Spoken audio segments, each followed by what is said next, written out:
اعوذ باللہ من الشیطان الرجیم، بسم اللہ الرحمن الرحیم۔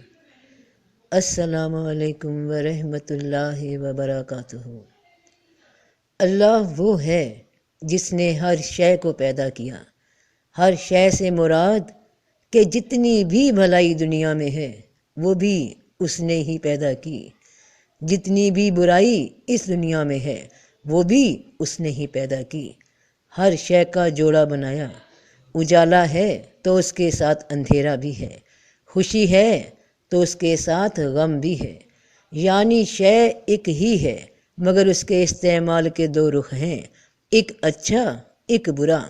تو ہر شے اللہ نے اپنے علم سے پیدا فرمائی، اور انسان اللہ کا وہ علم ہے، وہ تخلیق ہے جو اس کے علم کو عمل میں لائی، یعنی اس نے اسے تخلیق کیا۔ تو جو اچھائی یا برائی تخلیق کی، اس علم کو جب انسان عمل میں لاتا ہے تو معلوم ہوتا ہے کہ یہ اچھائی یا برائی اس طرح سے ہے کہ وہ ظاہر ہو جاتی ہے انسان کے وجود میں۔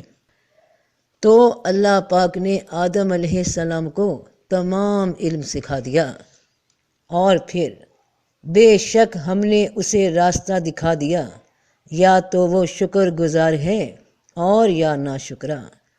تو رب پاک نے انسان کو بنایا، اسے بتا دیا کہ دنیا کی ہر ایک شے کے استعمال کے دو رخ ہیں، ایک اس کا صحیح استعمال ہے اور ایک اس کا غلط استعمال ہے۔ تو اگر تم کسی بھی شے کو صحیح استعمال کرو گے تو تم پر کوئی گناہ نہیں، اور اگر تم اسی شے کا صحیح استعمال کرنے کی بجائے اس کے غلط طریقے پہ آئے تو تم خود کو نقصان پہنچاؤ گے۔ اور اللہ نے فرمایا کہ میرا حکم یہ ہے کہ تم میری دی ہوئی ہر شے کا صحیح استعمال ہی کرنا، اگر ایسا کرو گے تو تم میرے شکر گزار بندے بنو گے، ورنہ ناشکرے۔ اور اللہ پاک نے جس طرح ہر شے کو جوڑے کی شکل میں پیدا فرمایا ہے، اسی طرح انسان کو جو نفس دیا گیا، جو جان دی گئی، اس کی جبلت میں خواہش کی طرف رجحان رکھ دیا گیا، اور اس کا بھی جوڑا ہے کہ ایک خواہش نیکی کی جانب ہے اور ایک گناہ کی جانب ہے، اور خواہش کسی شے کو دیکھ کر ہی بنتی ہے، اور جو چیزیں، جو اسباب، جو انسان ہمارے سامنے موجود ہوتے ہیں وہ سب بھی اللہ کی بنائی ہوئی نعمتیں ہیں، اور انسان کا کام ان نعمتوں کے اچھے رخ کو چننا ہی اس کی آزمائش کا حصہ ہے۔ انسان اس سے زیادہ نہ کچھ اختیار رکھتا ہے کہ اپنے پاس سے کچھ بنا لائے۔ تو اے انسان، اے لوگوں، ایک مثال بیان کی جاتی ہے، اسے کان لگا کر سنو۔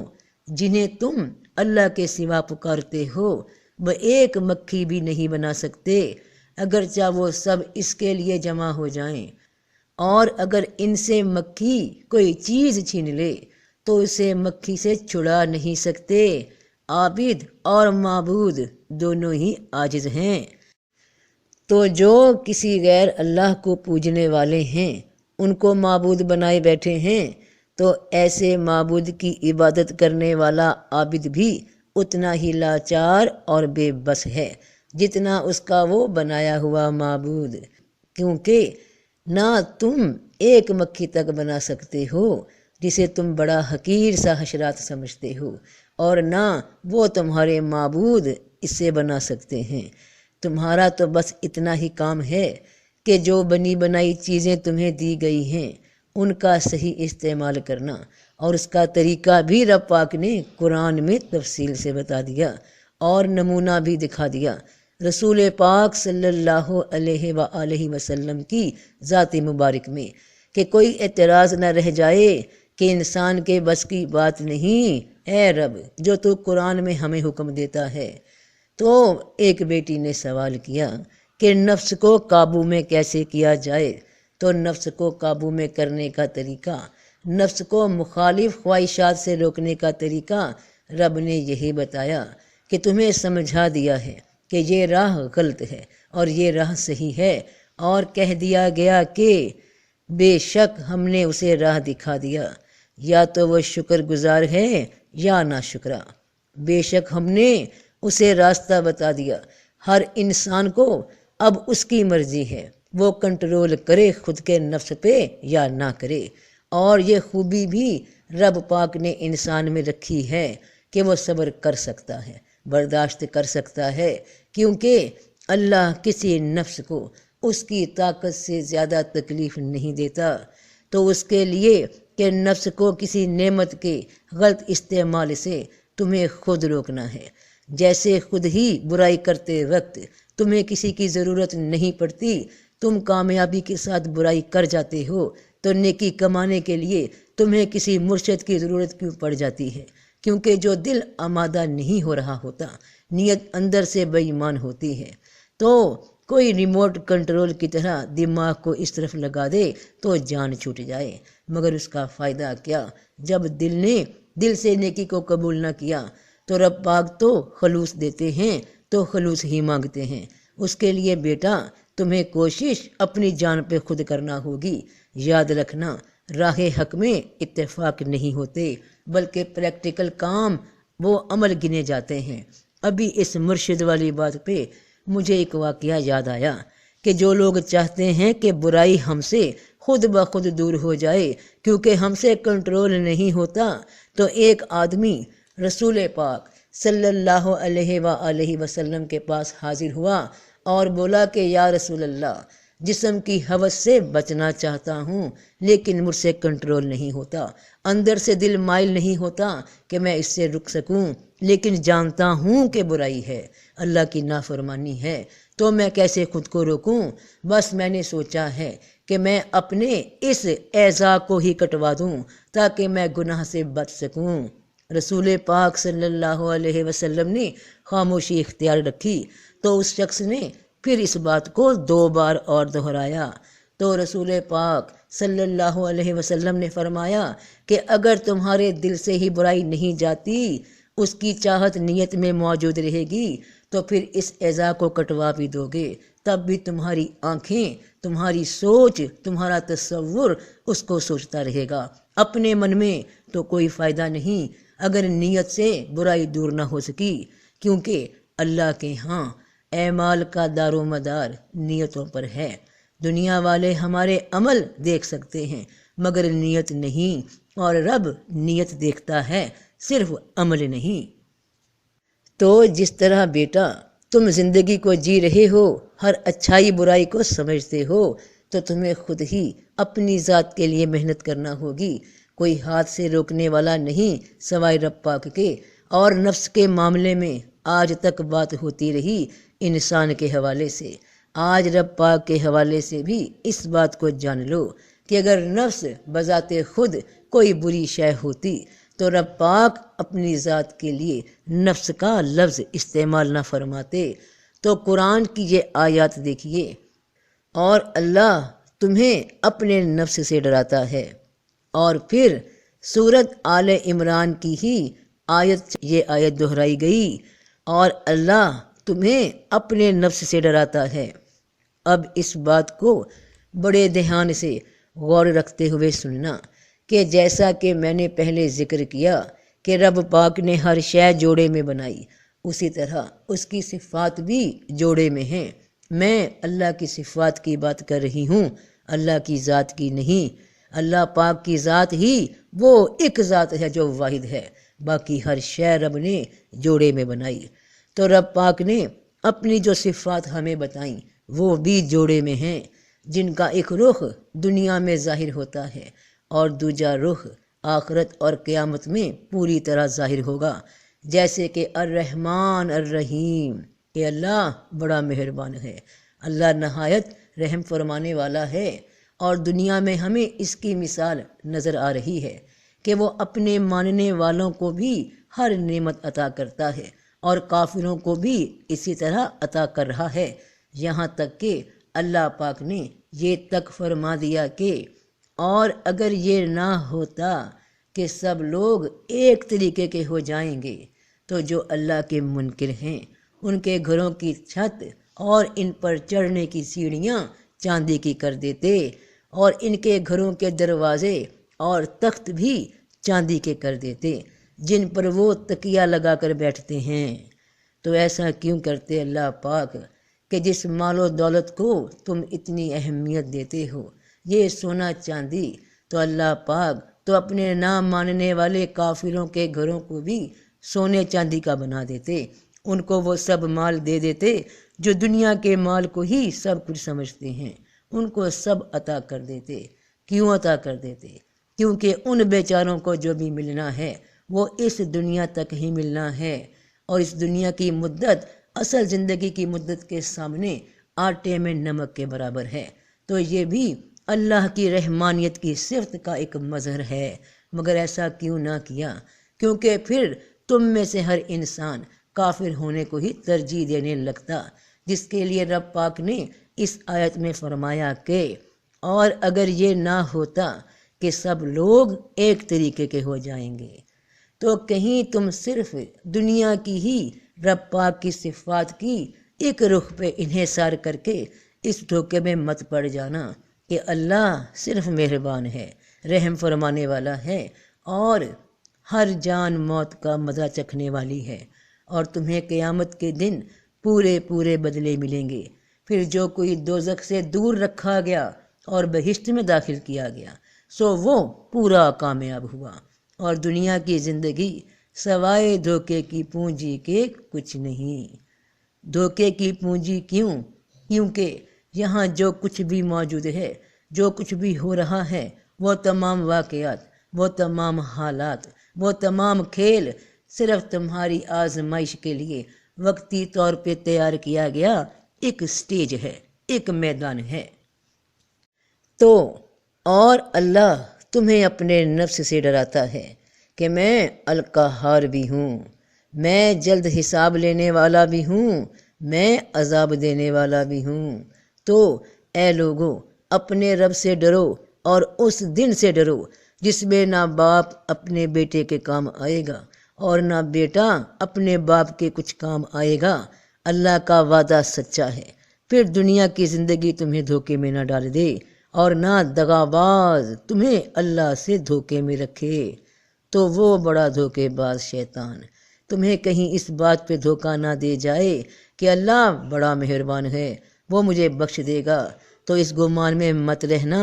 اللہ صاف فرما رہا ہے کہ اور اللہ تمہیں اپنے نفس سے ڈراتا ہے کہ یہاں میں رحمان ہوں، سب پہ نعمت اتار رہا ہوں، اور پھر دوسری دنیا میں القہار ہوں، زبردست ہوں، پورے پورے بدلے دوں گا، تمہارے اعمال کے مکمل بدلے ملیں گے، وہاں رحم نہ ہوگا۔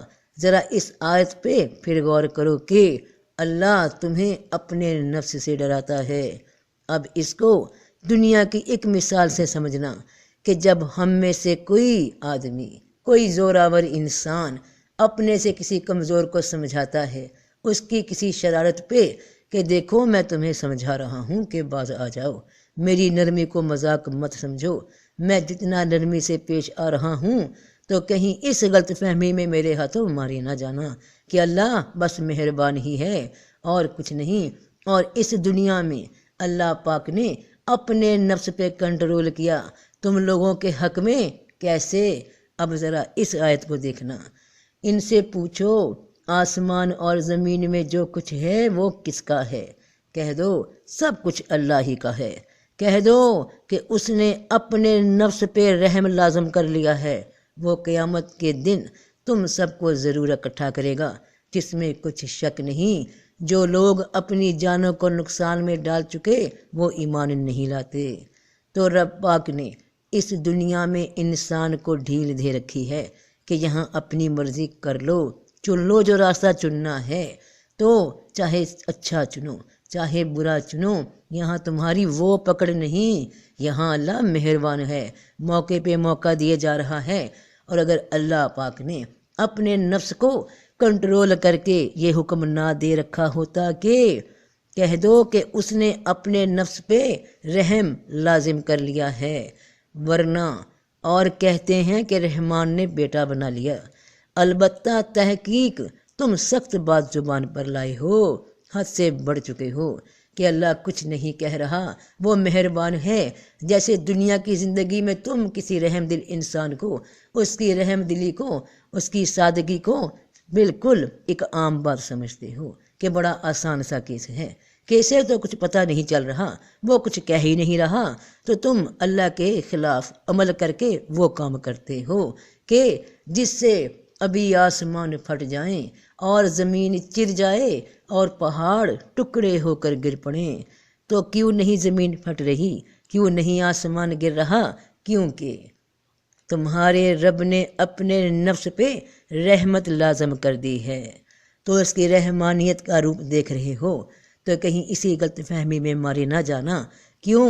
کیونکہ اس بڑے دھوکے باز شیطان کے چکر میں جو تمہیں ہمیشہ ہر شے کا ایک ہی رخ سمجھاتا ہے، ایک ہی رخ دکھاتا ہے کہ کامیاب ہی ہو جاؤ گے کسی بھی کام میں، مگر جب ناکامی ہو جاتی ہے تو مایوس ہو جاتے ہو، کیونکہ تمہیں توقع نہیں ہوتی۔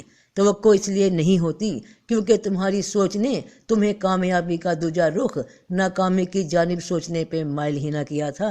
تم کہتے ہو میں نے اس بارے میں سوچا ہی نہ تھا، تو کس نے روکا تھا کہ تم نہ سوچو؟ تو اور اللہ تمہیں اپنے نفس سے ڈراتا ہے کہ میں بڑا مہربان نہایت رحم والا ہوں، مگر بے شک اللہ بڑی جلدی حساب لینے والا ہے، اور بے شک اللہ سخت عذاب دینے والا ہے۔ تو تم محض اس کی رحمانیت کی صفت پہ ہی کیوں یقین کیے بیٹھے ہو؟ اور ذرا اپنے دلوں میں جھانکنا، اگر کوئی انسان بھی تمہاری غلطیوں پہ تمہیں معاف کرتا رہے لگاتار، اور اس کے باوجود کہ تم جانتے ہو کہ تم غلطی کر رہے ہو، اور اس کے باوجود معاف کرنے والا جانتا ہے کہ تم غلطی کر رہے ہو، تو کیا تمہارا ظرف یہ ہے کہ تم اس کے اس معاف کر دینے کی خوبی کی وجہ سے ڈھیٹ بن کر گناہ پہ گناہ کیے جاؤ؟ تو پھر سوچو کہ ایسے کم ظرف انسان کا تم کیا کرو گے؟ کیا تم کسی ایسے کو معاف کرو گے جو ہر بار تمہاری طبیعت کی نرمی کی وجہ سے تمہارے ہی خلاف بڑبڑاتا رہے، تم اس کو فائدہ دیتے رہو اور وہ تمہیں خلاف کام کرتا رہے؟ کرو گے؟ کیا معاف کرو گے؟ ایک بار معاف کرو گے، 10 بار معاف کرو گے، پھر آخر تم اس کو سزا دینے پر مجبور ہو جاؤ گے۔ یہ تھا کہ ایک بار وہ بندہ تمہارے خلاف کوئی غلطی کرتا تو تم نے اسے معاف کر دیا، تو تمہارا وہ احسان مند ہوتا، مگر اس نے تمہاری نرمی کو مذاق سمجھ لیا اور بھول گیا کہ جو عطا کر سکتا ہے وہ چھین بھی سکتا ہے۔ تو کیا تم یہ خیال کرتے ہو کہ جنت میں داخل ہو جاؤ گے، اور ابھی تک اللہ نے نہیں ظاہر کیا ان لوگوں کو جو تم میں سے جد و جہد کرنے والے ہیں، اور ابھی صبر کرنے والوں کو بھی ظاہر نہیں کیا؟ یہ خیال کرتے ہو کہ بنا نفس کو کنٹرول کیے تم کوئی بھی بہانہ بنا کر چھوٹ جاؤ گے کہ اللہ تعالیٰ مجھ سے قابو نہیں ہو سکا؟ تو کیا یہ کہنا کافی رہے گا کسی ایسے انسان کے لیے جو بھرپور زندگی جی رہا ہو، جس کے تمام اعضاء درست ہیں اور وہ انہیں اللہ کی نافرمانی میں لگائے ہوئے ہے؟ تو نفس پہ کنٹرول کیسے ہو، کیسے قابو کیا جائے؟ یہ تو کنٹرول نہیں ہوتا۔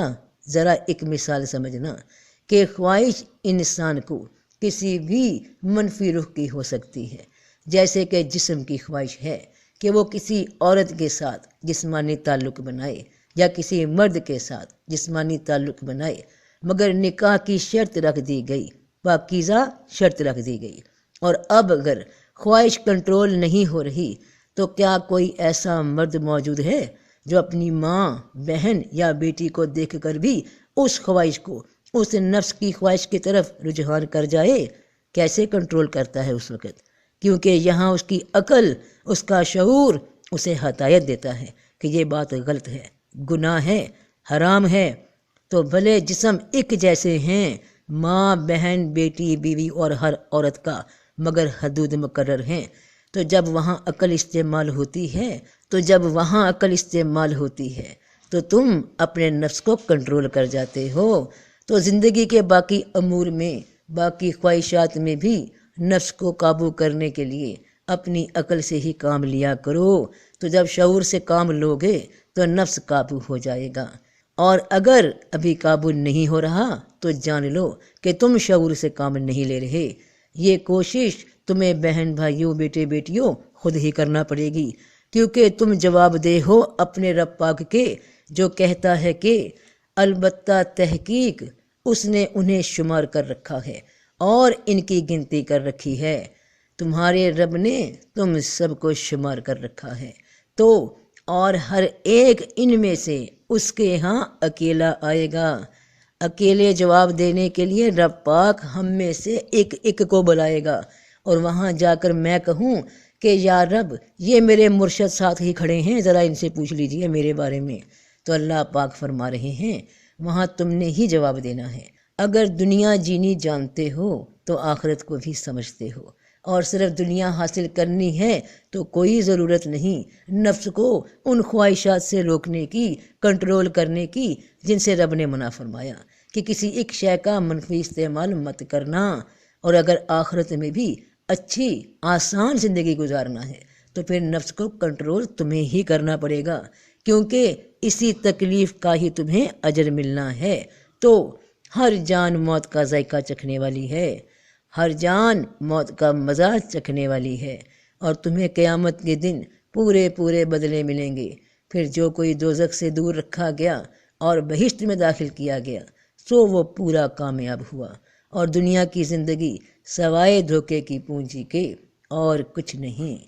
تو سب کا بھلا، سب کی خیر۔ جیتے رہو بہن بھائیوں، بیٹے بیٹیوں، فی امان اللہ۔